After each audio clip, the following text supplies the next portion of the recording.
Hadis nomor 1138. Ini sudah berganti bab, yaitu bab apa? Babul Iddad, kan sudah.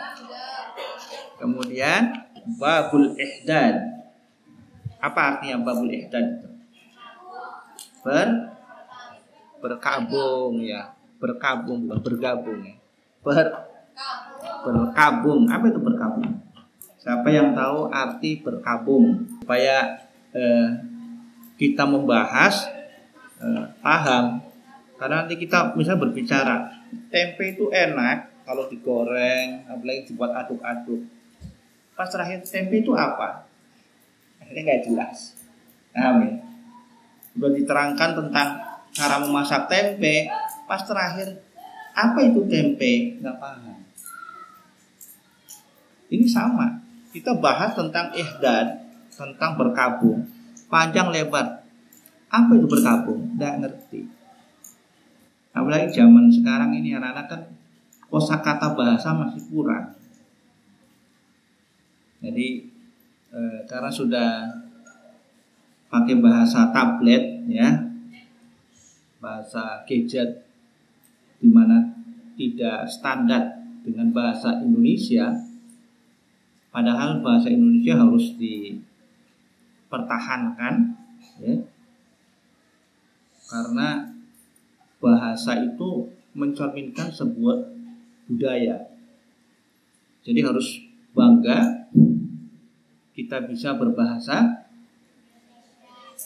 Indonesia. Walaupun kita perlu tahu bahasa-bahasa asing lainnya, tapi bahasa Indonesia harus tahu. Atau mungkin yang punya bahasa daerah harus tahu juga bahasa daerahnya sendiri. Ini penting ya. Makanya para santri yang dirahmati Allah, bahasa Indonesia penting ya, bahasa Indonesia, bahasa Melayu istilahnya, ini penting sekali. Baik. Jadi apa itu berkabung? Apa? Mungkin nggak apa-apa. Apa yang kalian pahami istilah berkabung?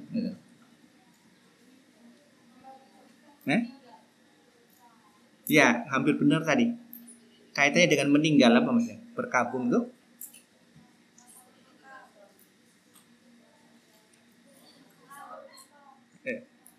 Ya, betul siapa? Tadi masa berbuka. Bukan berbuka ya. Berduka. Ya, berduka.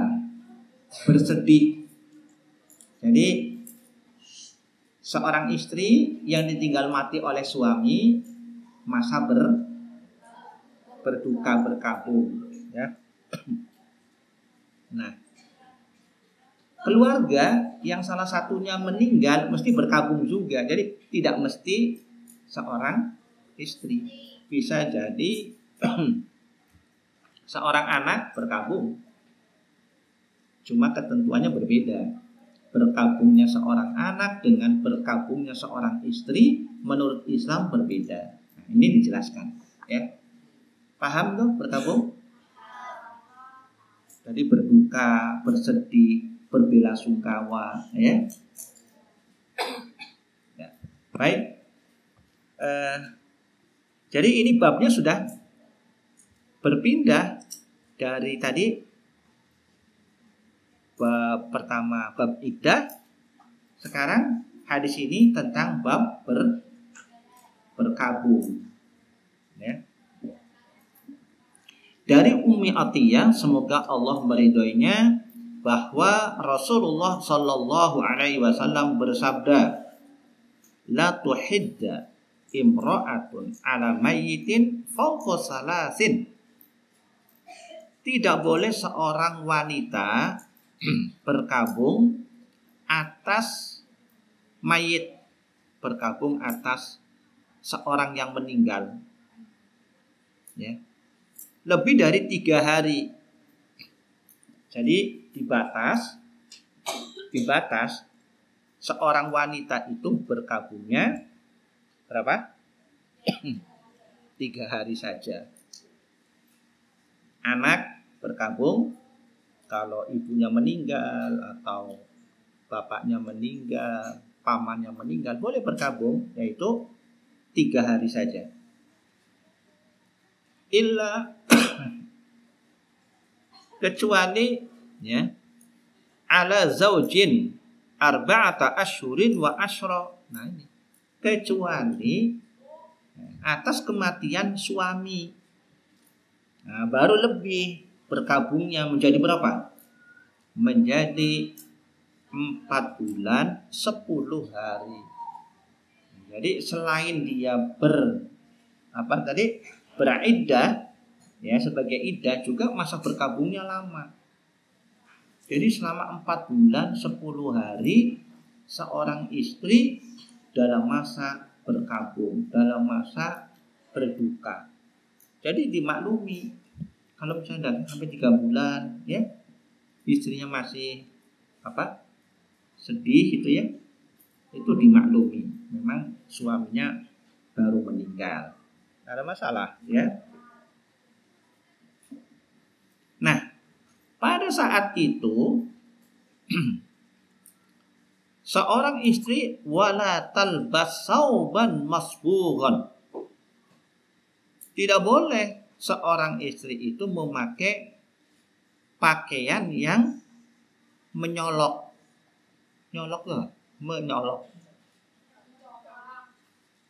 Menyolok itu apa? Terang. Ngejreng itu bahasa.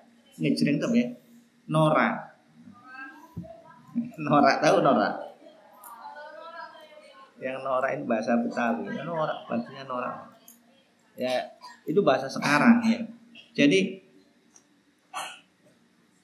dia tadi kontras. Nah, bahasa kita lagi dengan warna yang kontras itu nggak boleh selama berkabung. Illa sauba asfin, kecuali pakaian yang berwarna kalem. Jadi wanita yang tinggal mati oleh suaminya hendaklah berpakaian kalem. Kalem ini banyak. Misalnya hitam, coklat tua, biru, hijau tua, yang tua-tua lah katanya. Kalau merah tua masuk ini enggak? Kalem enggak? Jadi kalem itu yang enggak menyolok. Ini kan ketahuan ini mana yang kalem gitu kan? Ini. Kainnya gitu. Maka itu yang disebut dengan pakaian yang kalem itu boleh. Hitam, biru, coklat, abu-abu, nah itu kalem. Cuma orang umumnya memilih ketika berkabung berwarna hitam kan gitu ya. Satu warna, padahal sebenarnya banyak warna. Yang penting tidak menyolok. Menyolok itu seperti warna pink, ya, oranye, kuning, gitu ya. Itu. Kalau ungu masuk kalem atau masuk itu. Intinya biru muda, yang muda-muda, hijau muda itu masuk kategori tidak kalem. Nah, itu pertama tentang pakaian. Wala tattahil, dan janganlah ia memakai celak. Celak tau ya? Celak itu apa? Bahasa Maduranya cilat. Sebenarnya celak. Nah, ini celak. Bahasa Maduranya apa? Cilak yang betul. Ini katanya Nadia. Cilak, memang Ustadz mendengar kalau bahasa Maduranya cilak. Sebenarnya bahasa Indonesia celak ya. Celak. Tahu celak ya? Apa itu? Harus satu persatu nih. Celak itu apa? Nanti nggak paham. Sudah dijelaskan. Nggak boleh pakai celak. Nggak paham celak. Celak dong.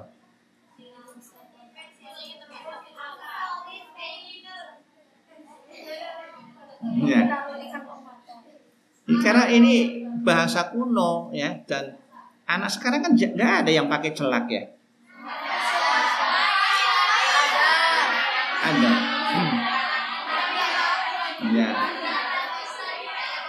Jadi celak itu ya sebenarnya terbuat dari batu celak. Itu adanya di daerah padang pasir. Batu celak itu. Ya. Ditaruh di sini, di bawah mata. Itu sebagai obat. Jadi celak, dari wanita yang memakai celak, kalau di Arab itu kan bukan saja wanita, tapi pria juga kadang pakai celak. Itu sebagai obat mata. Nah ini, makanya kalau yang wanita Indonesia yang masih pakai celak ini bagus sebenarnya, asalkan celak asli, ya, memang yang terbuat dari batu celak. Jangan memakai spidol. Kalau spidol merusak mata. Ada itu. Iya, kalau pakai spidol bahaya, nggak boleh. Maksudnya merusak mata. Ya, atau pakai arang dapur, itu berbahaya juga. Ya. Nah, jadi harus pakai batu celak. Ini sebagai obat. Maka kalau ada yang pakai itu bagus, disunahkan, hukumnya sunnah. Ya, memakai celak. Baik. Wanita yang sedang berkabung tidak boleh memakai celak. Wala tamassa tiban, dan tidak boleh memakai wewangian. Tidak boleh memakai parfum. Ya. Tidak boleh. Jadi wanita sedang berkabung tidak boleh memakai wewangian. Illa idza tahurat nubzatam min kustin au alfarin, kecuali apabila dia telah suci, ya, apa, boleh sedikit memakai min kustin au alfarnya, sekedar ini, apa namanya, boleh memakai sedikit saja ya. Kalau jadi kalaupun harus memakai wewangian, dia boleh memakai sedikit saja. Dan di sini dikatakan jenisnya itu al-bukhur. Bukhur itu jadi pengasapan, ya, pengasapan. Jadi kalau di Arab itu kan baju, ya, supaya harum, bajunya kan digantung nih, kemudian di bawahnya itu dibakar namanya kayu ud itu gaharu, dibakar, nanti harum semuanya. Baju yang kita pakai harum, itu boleh, ya, kata Rasulullah boleh. Muttafaqun alaih. Wa hadza lafzu Muslim. Wa li Abi Dawud wan Nasa'i min ziyadah wa la takhtadib. Ini ada tambahan lagi, wanita yang sedang berkabung tidak boleh memakai takhtadib. Apa? Pacar. Ya. Hina.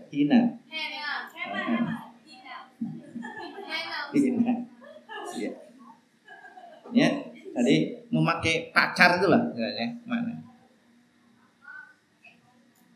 Pewarna itu. Ya.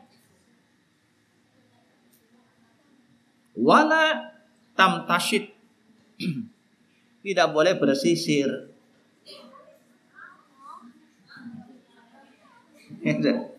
Tidak boleh bersisir. Ini. Jadi ternyata larangannya banyak. Wanita yang sedang berkabung. Jadi kalau kita urut tadi dari awal ya.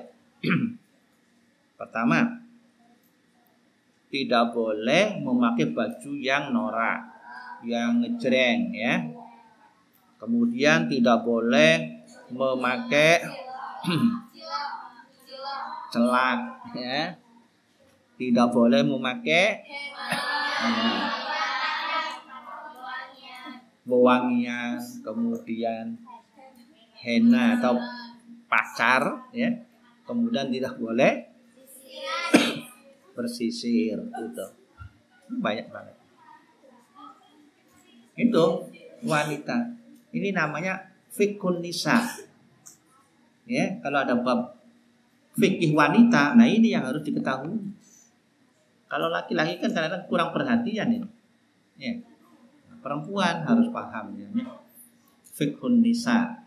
Jadi wanita ketika berkabung wajib memperhatikan ini. Ya. Selanjutnya hadis 1139 ya. Dan dari Ummi Salamah, semoga Allah meridhoinya, ia berkata, ja'altu ala ainayya sabran ba'da an tuwfiya Abu Salamah. Aku telah menjadikan di atas kedua mataku sobron. Ya, ini tadi semacam celak ya. Sama dengan kuhul.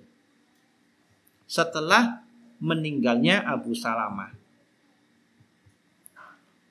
Faqala Rasulullah sallallahu alaihi wasallam, maka Rasulullah bersabda, innahu yashibbul wajha. Sesungguhnya tadi semacam celak yang di mata itu menjadikan wajah itu menjadi apa? Ya sibuk. Semakin menjadi muda. Orang kalau memakai matanya pakai itu, jangan-jangan mungkin bahasa kita sekarang apa? Shadow ya. Shadow tau. Eyeshadow. Apa shadow ini yang pokoknya yang kadang-kadang di bawah mata atau di atas mata dikasih warna. Nah, itu. Apa? Ya, itu. Nah, kata Rasulullah, hal yang semacam itu menjadikan wajah akan lebih muda. Ya. Fala taj'alihi illa bil-laili wanzi'ihi bin-nahari. Boleh kalau tujuannya itu tadi sebagai obat ya. Nah, sebagai obat boleh. Tapi memakainya di malam hari saja. Kalau siang jangan, kata Nabi. Intinya, kalau alasannya untuk berobat gitu ya, maka boleh malam hari saja, siangnya tidak. Wala tamshiti bitibi. Dan janganlah kamu bersisir, bersolek maknanya. Bitib. Bitib itu artinya dengan parfum, dengan wewangian. Wala bil hinna fa innahu khidab. Dan tidak boleh menggunakan ini warna kuku, pacar atau hina tadi ya. Qultu, aku bertanya, kata Ummi Salamah, bi ayyi syai'in amtashid. Kalau begitu, dengan apa saya boleh merapikan rambut? bersisirnya bagaimana? Maksudnya kan boleh itu yang bagaimana? Qala, Nabi menjawab bisidri, dengan daun bidara.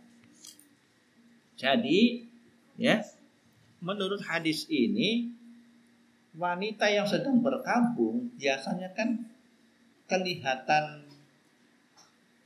kusam ya. Wanita sedang berkabung itu kelihatan kusam. Mungkin pertama karena sedih, terus jarang mandi ya. Mungkin begitu. Gak makan karena kesedihannya itu kan kelihatan kusam terus. Maka tetap kata Nabi tidak boleh bersolek, tidak boleh berdandan ya. Itu yang diperbolehkan kalau berkenaan dengan mata, yaitu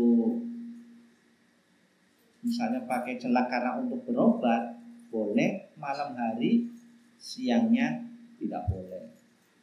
Kemudian kalau mau merapikan rambutnya gitu, kata Rasulullah dengan daun bidara. Tapi di sini maknanya daun bidara bukan saja untuk rambut, tapi bisa untuk penggantinya sabun. Jadi zaman dulu sabun yang terbaik itu adalah daun bidara. Makanya jenazah itu dianjurkan ketika mandi pakai daun bidara. Igsiluhu bima'in wasidrin, kata Rasulullah. Mandikanlah jenazah itu dengan air dan daun bidara. Nah sekarang sudah ada namanya sabun daun bidara.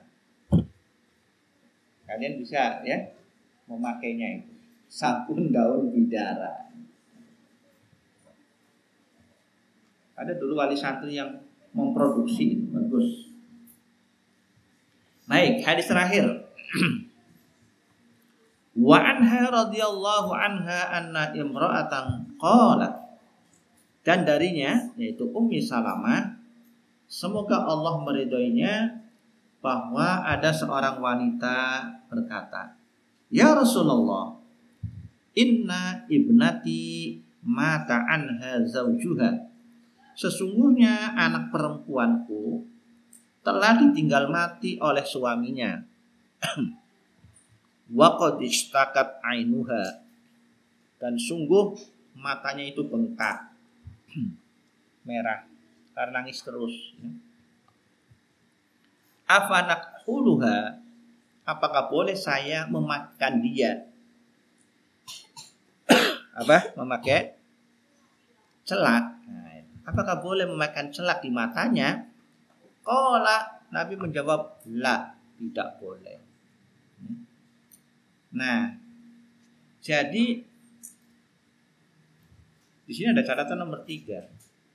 Jadi memakai kohol itu tadi, celak, tergantung gunanya tadi, peruntukannya. Tadi kalau merah, ya sakit, memakai celak. Malam hari karena untuk berobat boleh, tapi kalau siang hari tidak boleh. Dipakai siang hari dikhawatirkan dia berdandan, masuk kategori berdandan. Kalau malam hari kan dia mau tidur. Nah, jadi mau tidur pakai celak boleh, karena itu untuk berobat. Jadi bisa kita simpulkan ya 3 hadis ini.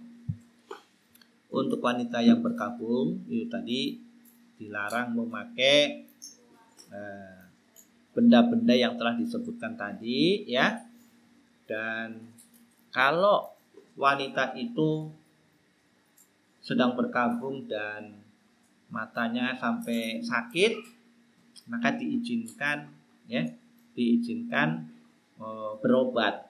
Diizinkan berobat kalau obatnya itu masih nampak tuh, jadi bisa berobat, bisa untuk bergaya juga, maka makainya di malam hari. Karena ada obat sekaligus untuk bergaya. Apa coba? Ada yang tahu? Berobat tapi bergaya, berdandan. Apa itu? Banyak. Tadi ya. Nah, kemudian ini lipstick. Lipstick itu ada yang untuk obat. Kalau di Madinah ada namanya Labello, ya, mereknya Labello. Nah itu kalau musim dingin itu kan bibir pecah-pecah, itu pakai Labello. Walaupun laki-laki pakai itu, tapi yang warna netral. Itu. Jadi itu kan untuk obat tapi bergaya juga. Nah, semacam itu maka dilakukannya hanya di malam hari. Ya. Jadi banyak memang obat sekaligus sebagai dandan untuk dandan. Seperti ada krim bedak tuh, Nivea, ya. Nivea itu untuk apa biasanya? Ya, biasanya di Madinah dipakai Nivea itu untuk kulit yang pecah-pecah. Jadi kaki kalau musim panas itu kaki bisa pecah-pecah. Nah, itu pakai krim Nivea. Ya, guys. Sebelum di Indonesia ada merek Nivea, di sana sudah ada. Karena untuk musim panas. Nah, itulah ya. Kita simpulkan, mudah-mudahan kalian jelas dalam memahami hukum-hukum yang berkaitan dengan wanita. Dalam hal ini hukum yang berkaitan dengan berkabung dan masa iddah, ya, beriddah dan masa berkabung. Saya kira itu ya yang bisa Ustadz sampaikan pada malam hari ini. Mudah-mudahan bermanfaat untuk kita semuanya. Wassalamualaikum warahmatullahi wabarakatuh. Waalaikumsalam.